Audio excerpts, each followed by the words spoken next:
Hey, thanks for joining us again. We are maybe in our last lesson on uh, things that make you go, what?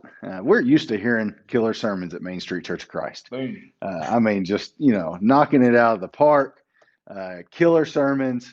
Maybe today's topic of a killer sermon is a little bit different than what we're used to talking about. And we're talking about Acts chapter 20 when Eutychus falls out of a window because of a very long sermon and dies. So it's literally a killer sermon. And this is kind of another one of those strange stories in Scripture. Chad, what you tell us about this story? All right, so let's just read a few verses. The story of, the sermon that is a killer sermon, Eutychus falls out the window. It doesn't really start until verse 7. But I think when I was reading through this, I think you miss a lot of it if you don't start back at verse 1, because Paul is kind of the guy who's in focus here, and he's the guy who's ultimately going to be preaching the sermon and leading this lesson. But I want us to get a little run and start and see exactly what's been going on with Paul's life. In Acts 19, he's got this big riot at Ephesus, which is kind of southern in the grand scheme of geography we're going to talk about in a few minutes. And so Paul is going to get out of town. Verse 1 of chapter 20. After the uproar ceased, Paul sent for the disciples, and after encouraging them, he said farewell and departed for Macedonia. He's heading north. So Ephesus is kind of south on the Aegean Sea. Macedonia is pretty far north on the sea, actually at the very top of the sea. And when he had gone through those regions and given them much encouragement, he came to Greece. That's on the whole other side of it. So he's gone all the way around through a place called Troas and through Philippi and Thessalonica and all the way down to Athens. He's going to head over to Corinth next.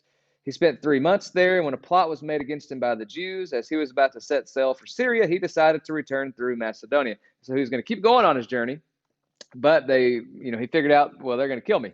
And so he decides to backtrack and go all the way up through Macedonia and back around all these coastal towns again. Verse 4, Sopater the Berean, the son of Pyrrhus, accompanied him, and of the Thessalonians, Aristarchus and Secundus, and Gaius of Derbe, and Timothy and the Asians, Tychicus, Trophimus. These went on ahead and were waiting for us at Troas. But we sailed away from Philippi after the days of unleavened bread, and in 5 days we came to them at Troas, where we stayed for 7 days. And so what's happened here is Paul has taken a pretty long journey. It's taken him, several months to do this. And he's gone and saw a lot of different places around the Aegean Sea, places that we still read about today.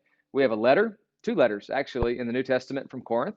And the Corinthian church had a lot of things going on. If you're going to sit and talk to Paul about one of the churches that he had a lot of dealings with, probably the church at Corinth is number one on the list. He goes to the church at Philippi. He goes to the church in Thessalonica. And so he's gone to these churches where we've got like 6 letters written to that we still talk about today. And so then Paul gets back from all of that. And that's where really our story starts. Verse 7. On the first day of the week, when we gathered together to break bread, Paul talked with them, intending to depart on the next day, and he prolonged his speech until midnight. There were many lamps in the upper room where we were gathered, and a young man named Eutychus, sitting at the window, sank into a deep sleep as Paul talked still longer. Being overcome by sleep, he fell down from the third story and was taken up dead. But Paul went down and bent over him, and taking him in his arms, he said, "Do not be alarmed, for his life is in him." And when Paul had gone up and had broken bread and eaten, he conversed with them a long while until daybreak, and so departed. And while they took the youth away alive, and were not a little comforted. And so Paul gets back to Troas, and it's Sunday, and Sunday was a work day for them. It wasn't like it is for us. And so they're going to start their service a little bit later in the day. And so I'm not really sure how long this sermon lasted. I don't know when it started. I doubt very seriously that it started around 10 o'clock when our sermons start. It was probably later on in the evening after the work day was over. But tell me what happens here. What do you got? So young Eutychus has an opportunity to hear from Paul, and this is his last day with them. I think it's important to note that this is his last day.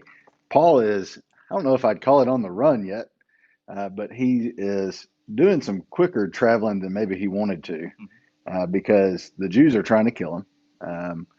And they have a chance to hear from Paul everything that he's done, you've got an apostle with you who has a vast knowledge of what it is to be in Christ Church. And I can't help but think, what would you want to hear from this guy? This is not a routine Sunday service for them. We've got Paul here. And one of the thoughts I had was, what do you want to hear from Paul? And I think one of the things that we talked about was, how do you fall asleep during Paul? Yeah.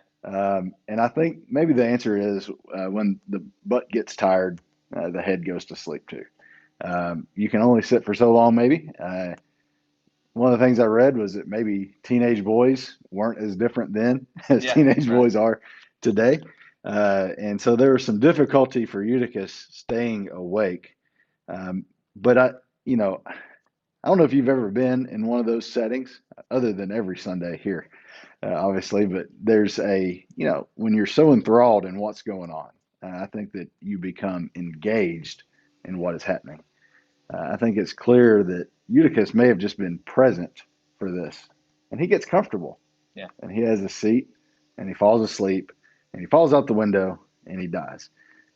There's a big difference for us in our being present versus being engaged in what's going on. Not necessarily just the sermons that we hear, but in the life that we're a part of as his church. Am I engaged in his church, or am I just simply present in his church?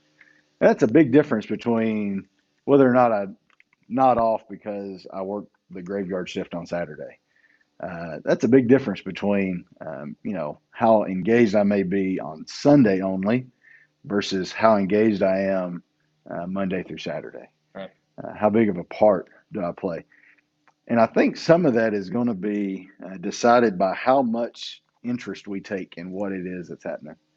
Paul is a guy that is he's been ever changed by Jesus in miraculous ways. Even how interested he is in Jesus directly corresponds to how long he can talk about Jesus, right, and how long these conversations go. They're not just preaching. I don't think. They talked. It says he talked with him. Yeah, they talked with him. They're having conversations that are exciting to them. This is about 20 years removed from the start of the church, and so we're 20 years in, and these things are exciting enough to talk about for 10, 12 hours maybe.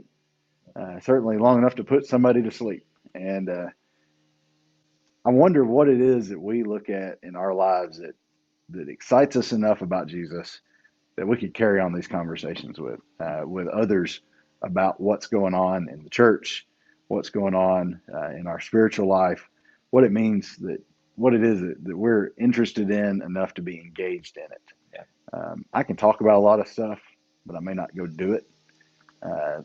Paul's a guy that teaches them how to go and do the things that they're interested in. Mm-hmm. So present versus engaged. There's a big difference there, I think. So what I took from it mainly was, this is Paul came back with stories. On his way to Troas the first time, he has this riot. I mean, this guy literally instills a riot in one of the largest towns around there. That's a lot to talk about. That'd be pretty interesting stuff. He goes to Philippi. He goes to Thessalonica. He goes over to Corinth. He's coming back with all these stories that we still read about here 2,000 years later. And I don't know if you've read through the Corinthian letters in a while, but there's some interesting happenings that are going on with the church there. They had all kinds of issues and problems, and I'm pretty sure that Paul would have come back and probably would have talked about some of those things, some of his experiences. We still talk about them today, 2,000 years later. Here's Eutychus, who had a chance to hear firsthand what had happened in Paul's last, several years, his last, experiences when he's going around and setting up churches and talking to people and creating Christian communities. What a time to be alive. And he loses interest. And I wonder, this is kind of a reminder to me that sometimes we can just be so familiar and not recognize really what we have. We're so familiar with, what the story of the Bible is, and we're so familiar with the story of Jesus. And, maybe it doesn't make a daily impact on our lives anymore. And kind of like Eutychus, we just get bored with it, and it's not really anything that sticks out to us anymore because it's stuck out to us for years. And so he somehow finds a way to fall asleep sitting at the feet of the Apostle Paul on the very tail end of his journey on the last day that he gets with him. And I'm wondering about us, if that's a wake-up call for us to say, you know what, we're not sitting at the very feet of Paul here, but we have this same story that Paul was telling, and maybe it's not as alive to us as it was. Maybe it's kind of lost some of its fire in us. And maybe this is a call for us to remember that this is still a life-changing message, and we shouldn't get bored with it and let it just kind of go in one ear and out the other. And it led to Eutychus's physical death. He'd be resurrected in a few minutes. But it can, starting that journey can cause us to drift into a place of spiritual death as well. So I think that's my takeaway. That's your takeaway? Good. All right. That's a good one. At the end of the day, this story makes us go, what? Because a young guy falls out of a window and dies. And I think maybe the stranger part, as we're reading that, is that Paul brings him back to life. We see, I think, a couple things here. One, God is a God of turning tragedy into joy, but God is also a God that makes dead things alive. And those are two things that we see here. This is if you ever want to end a sermon, have somebody fall out of a window and die, and have everybody rush out to go check on this young kid, and that's a surefire way to stop what is in progress. But I think it's interesting that while they're all down there, and this is something that could have been so tragic, Paul, through God, turns this into joy. And they go back into the house and they continue on with their meal somehow. And I guarantee you, Eutychus has a different perspective now on what it is that resurrected living might mean. But Paul's a guy, too, that a lot of his writing deals with dying to ourself and living again, living through Christ. He talks a lot about, he has a lot of personal experience with what it's like to be almost dead to God, as in he's killing God's people. And then he goes through a process of being born again and made alive again and lives again. And so he has experience knowing what it is that God can do for people. And he does that to Eutychus. And Eutychus is a great example to us, I think, of God turning tragedy into joy, but also making dead things alive again. And that's what we're called to do. That's it. Get excited about what it is that Paul teaches, get excited about what it is that Christ can do through us, and living resurrected lives. That's what I've got. That's good stuff. All right. Well, thank y'all for being with us, and we look forward to seeing you on Sunday.